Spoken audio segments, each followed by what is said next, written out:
Bonjour, auditeurs du Cannes Football Club. Bienvenue dans la chronique Mon Précaré, la chronique de Monsieur Foot de Foot, du podcast Sur la Ligne, le podcast Champ Gauche du Cannes Football Club.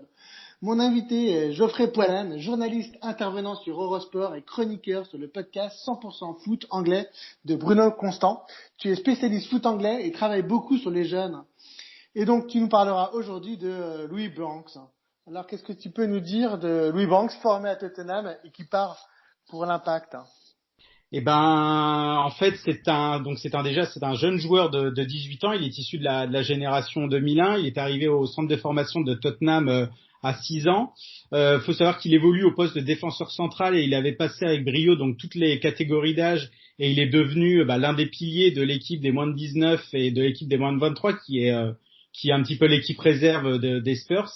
Et donc Louis Banks, il est considéré comme une future grosse pépite normalement à ce poste pour l'académie des Spurs, mais aussi par la vision des scouts et des observateurs qui sont planchés sur le dossier des jeunes joueurs dans les centres de formation en Angleterre.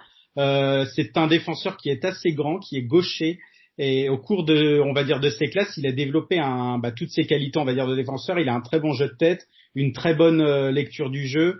Et en fait, justement, cette lecture du jeu, en fait, c'est un défenseur qui reste très souvent debout grâce à sa capacité justement à lire de jeu, à anticiper les actions et les passes adverses.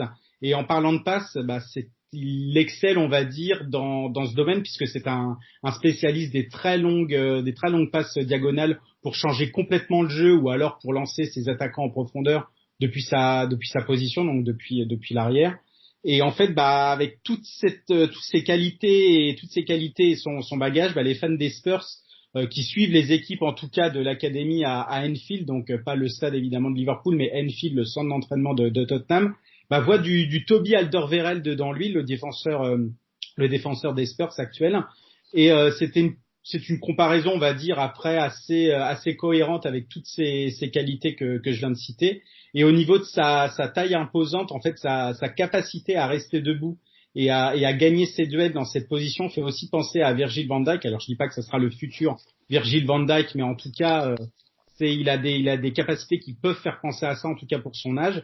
Et voilà, c'est quelqu'un qui s'affole pas non plus et qui reste calme avec la balle pour relancer. Donc forcément pour les Spurs, ils sont assez très déçus de voir leurs jeunes prospects partir et surtout partir loin.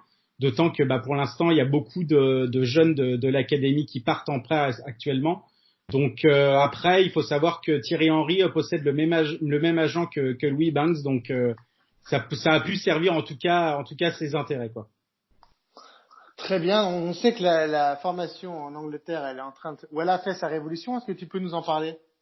Ouais, alors la formation anglaise justement, elle a connu un trou générationnel.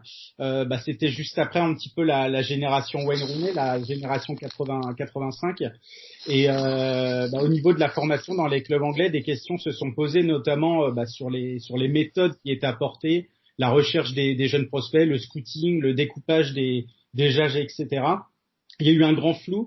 Et quelque chose devait être fait. L'Angleterre en fait sortait toujours en fait des jeunes pépites ces dernières années, mais c'était plus du cas par cas dans les clubs, comme Raheem Sterling à Liverpool, Harry Kane à Tottenham. Et la FA, la fédération anglaise et les clubs en fait ils avaient décidé qu'il fallait repenser tout ça parce qu'il y avait vraiment des soucis. Donc il fallait repenser la formation dans les clubs anglais, et que ça soit dans les clubs de Premier League ou les clubs de Championship et même du plus bas niveau. Et on va dire que à le milieu de la décennie 2010, en fait, tout a été repensé dans les académies avec une meilleure compréhension, on va dire, de la croissance et de la maturation chez les jeunes, c'est-à-dire développer un programme où les jeunes enfants en fait s'entraîneraient avec certaines fois leur classe d'âge et d'autres fois ils s'entraîneraient et joueraient avec des catégories en fait en fonction de leur maturité physique. Et en fait, ça rejoint à la technique du bio-branding, c'est-à-dire une technique qui est assez connue en Nouvelle-Zélande pour le rugby. On voit évidemment que ça marche, ça porte ses fruits depuis longtemps, parce que les Anglais ils se sont dit finalement qu'en surclassant les meilleurs, on pouvait penser qu'ils se développeraient plus facilement en côtoyant, on va dire, des jeunes plus grands et plus physiques. Et en fait, c'était complètement contre-productif. Et on s'est rendu compte que même faire redescendre des joueurs, on va dire, plus techniques et plus petits dans leur catégorie d'âge n'était pas forcément nocif.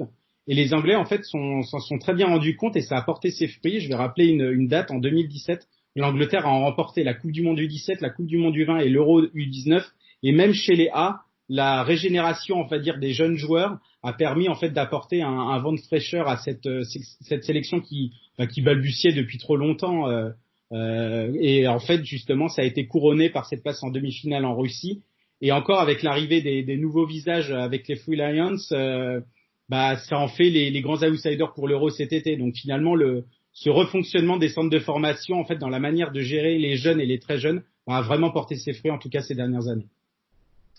C'est parfait. Je te remercie vraiment, Geoffrey. Je vais rappeler ton A commercial pour te retrouver.